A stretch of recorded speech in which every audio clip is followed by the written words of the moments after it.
Hi everybody, it's Nikki here and welcome to a bookish video.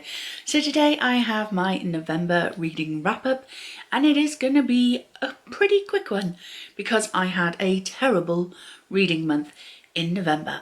So let's get straight into it. I will give you my statistics at the end of the video. So let's get straight into the wrap up. So the first book I read was a buddy read with one of my subscribers, the lovely Jo, and that was The Wicker King by Kay Ancrum. I gave this one, sadly, a 2-star. My notes say, disjointed, mixed media didn't add to the story. The ending made me feel deflated and belittled. The choice that the author made to explain everything that was happening just angered me and made me feel like my own struggles with mental health were it didn't sit right with me. It just didn't sit right with me. It was reading like a 3-star for the majority of it. It was literally that ending that I just did not like. The choice that the author made to bring about the resolution to this story, I didn't like it. And I know that Jo, who, as I say, buddy read this with me, I believe she gave it a 3-star because the ending for her didn't affect her as badly as it did me. But when I explained why I didn't like it, she could see my point. But obviously that thought process, that feeling, that emotion, that connection didn't affect her. So it could just be like the fact that I am currently struggling with my mental health, that I saw the ending of this as just wrong. I didn't like it at all. It's not wrong. It's not wrong. I get it. I get that some people, you know, sorry, I'm getting the glare off the book for you. I understand that this can happen to some people, but when I'm struggling with my own mental health, yeah, I didn't like the ending. Just did not like the ending. So it got a 2-star from me. The next book I read was a graphic novel. This is Demon in the Wood, which is a Shadow and Bone graphic novel by Lee Bardugo, and the artist was Danny Pendergast. So this was a new release that I finally received in November. It was a bit late getting sent out to me from Waterstones because they have been having troubles with their pre-orders in recent months due to a new computer system that they have inputted. And so yeah, this did take quite a long time to get to me, but I really enjoyed this one. I gave this one 5 stars. And my notes on it says, great art style, love the story, hope there's more to come. So yes, I really do like the art style in here. It's so nice and just kind of like comic book style for me. You know, that really nice sort of like comic book kind of style rather than like a sketchy style. So I really enjoyed this, and this is actually the Darkling's sort of like beginning story. So it's him as like a teenage boy, and it's sort of giving you like a backstory of why he acts the way he does in the Shadow and Bone. Why he, yeah, it just says on the back, the Darkling's origin story comes alive in this exquisitely illustrated prequel to Shadow and Bone. So yeah, it's just, it was so good to see it and have a little bit of the backstory, because the Darkling is one of those villains that you love to hate. Yeah, I really enjoyed it, and I believe that the second season of Shadow and Bone is coming to Netflix next year, so I'm very excited for that. So yeah, really enjoyed this, 5 stars.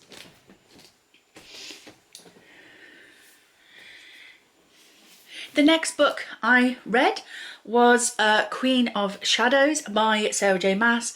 This was my buddy read with the lovely Charlotte. Unfortunately, she is still, I believe she's still struggling through this for herself. It is quite a chonker and Charlotte's not used to those big books as I am. Plus, this was a reread for me, so yeah, but I still did struggle with this and I ended up having to turn to audiobook to get this finished because otherwise I would have been struggling myself still with this one.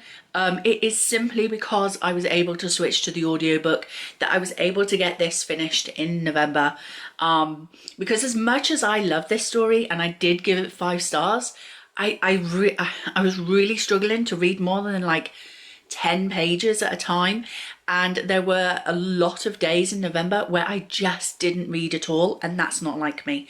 I read every day on a normal time I read every day normally, so for me to not pick up a book at all is very like abnormal. So the fact that even when I did pick up a book I could only read it for like 10 or so pages, and there were many days where I didn't read, it badly affected. So my notes do say I switched to the audiobook, are struggling to finish any books at the moment. Lots of action and a great ending. Yes, I keep forgetting what happens in these ones. But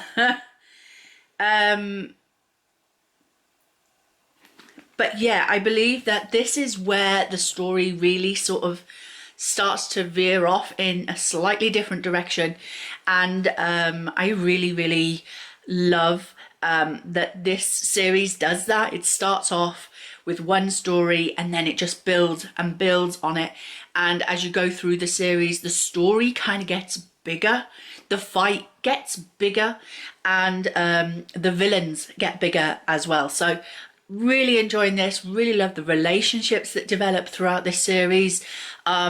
Obviously I can't go into too much detail about this one because it is number 4 in the series, so we are about halfway now. We're heading towards the end, so yeah, we are taking a break from our buddy read though this December, because A, I'm still struggling with my reading, B, Charlotte is still trying to get through Queen of Shadows, and C, it's Christmas time. So I know Charlotte wants to read some Christmassy books and I'm just trying to read any books at the moment. So yeah, we are taking a break from our buddy read in December, but we will be back to it in January with the next book in the series, which I think is Empire of Storms. So yeah, so I gave that 5 stars. The next book I actually haven't finished. My bookmark is still in here, so I am only this far through, which is 102 pages. It's The Christie Affair by Nina de Gramont. This was my Waterstones book club pick for November, and I just couldn't finish it. I even have my tabs in it to try and get through. This tab is because apparently there is a difficult scene there from in that chapter, from chapter, where was it? Yeah, sexual assault in this chapter, from page 179.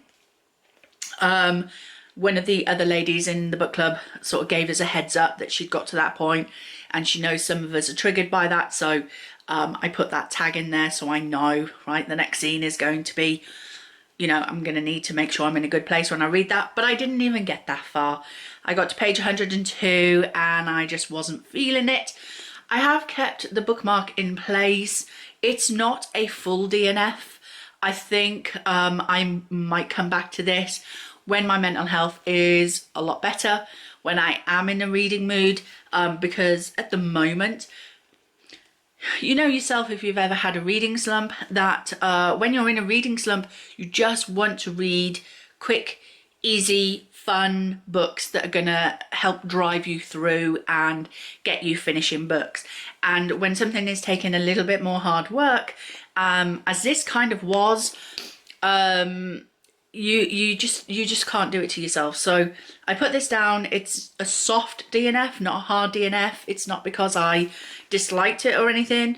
I was kind of enjoying it, but obviously with my mental health, mood, I couldn't pull myself through it. So it's a soft DNF for now, but I'm going to keep it on my shelves, keep the bookmark in there. I'll probably start from the beginning anyway, if I do pick it up again. But yeah, in the future, I may pick this up again. But for now, it was a soft DNF. And last but finally not least, and I'm going to be honest with you, I actually finished this the first week of December, not actually in November, but I'm going to put it in here because I don't really have that much else to talk about. And this was my buddy read with the lovely Karen. Again, another one of my subscribers, the lady who developed the point system that I use for my book haul. Yeah, we were buddy reading The Atlas Paradox by Oliver Blake, and I, again, only managed to get through this because I switched to the audiobook. I gave this 3 stars. My notes say, my poor mind was boggled trying to understand the physics of it all. Enjoyed the time travel element and the relationship development. Yes, because this storyline really hangs on the fact that there's lots of physics and scientific-y bits. My poor mind just couldn't get my head around it. I had to read along with the audiobook to really take this in, because if I'd have just listened to the audiobook and not read along with this, I would have struggled a lot to understand what was happening. But so it did, that's why it did take me into December to finish it. But I like the concept of this story. It's just, it's really scientific, and yeah, I was really struggling. But I do enjoy the storyline. I do enjoy the relationships of the characters in this story, and I am intrigued to find out how this story is going to end. I believe it's only going to be a trilogy. I don't think it's going to be a longer series than that, so there should be one more book to come in this thing. I think it is just a trilogy. Yeah, but yeah, so I did read this, and I gave this one 3 stars. So that was it. That was all of the books that I read in November. Very short and sweet. So let's get on to the statistics. The total number of books I read was 4. The physical pages I read, 504 pages. That's not a lot. Ebook pages, 0, because I obviously read no ebooks. The audiobooks that I listened to of books that I physically own a copy of was 38 hours and 18 minutes. And of course I didn't borrow any audiobooks at all, or books that I don't own a physical copy of. The star ratings, I gave 2 books 5 stars, no books 4 stars, 1 book 3 stars, 1 book 2 stars. I had no 1 stars, and I did DNF 1 book. I read 1 thriller, 1 manga graphic novel, and 2 fantasy or sci-fis. I did not read any contemporaries, classics, middle grades, or non-fiction this month.